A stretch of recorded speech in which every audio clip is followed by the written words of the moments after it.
আমরা দেখেছি সামাজিক যোগাযোগ মাধ্যম অনলাইনে তাহিরি হুজুর ভাইরাল হয়েছিলেন কিন্তু গান বাজনা এবং উল্টাপাল্টা জিকিরের কারণে। এখন আবার দেখা যাচ্ছে বেশ কয়েকদিন ধরে এক ধরনের উগ্রবাদী মৌলবাদীরা হিজবুত তাওহীদের বিরোধিতা করতেছে। তারা আসলে বিরোধিতা করতেছে অনলাইনে ভাইরাল হওয়ার জন্য। কি বলবো, আমরা যদি জঙ্গি সংগঠন হতাম, আমরা যদি উগ্রবাদী হতাম, তাহলে আমাদেরকে বাংলাদেশের যে সরকার তারা আমাদেরকে ব্যান করে দিল না। আমরা হিজবুত তাওহীদ 31-32 বছর ধরে এই বাংলাদেশে এই অন্যায়ের বিরুদ্ধে কাজ করে যাচ্ছি, সন্ত্রাস জঙ্গিবাদের বিরুদ্ধে।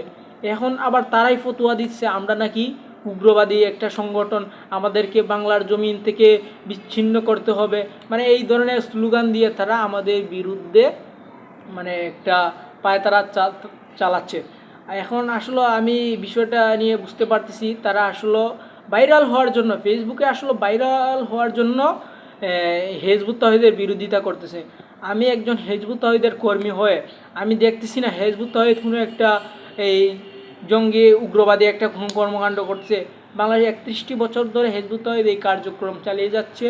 বাংলাদেশের কোনো প্রশাসন দেখাইতে পারবে না বা হিজবুত তাওহীদ কোনো একটা উগ্রবাদী একটা কার্যকলাপ করেছে অথবা সন্ত্রাস মাদক পাচার।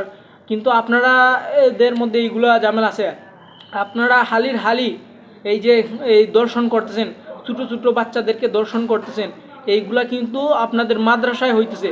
এখন আসলে এইগুলো দামাচাপা দেওয়ার জন্য এবং আপনাদের একটা বিষয় প্রসঙ্গ টাইনা নিয়ে আইসিয়া এই যে বলতেছেন হিজবুত তাওহীদ উগ্র, আসলে এটা মানার বিষয় না। আপনাদের যে বস্তা ভরা ফতুয়া, এই ফতুয়াগুলো সাধারণ জনগণ নেবে না ইনশাআল্লাহ।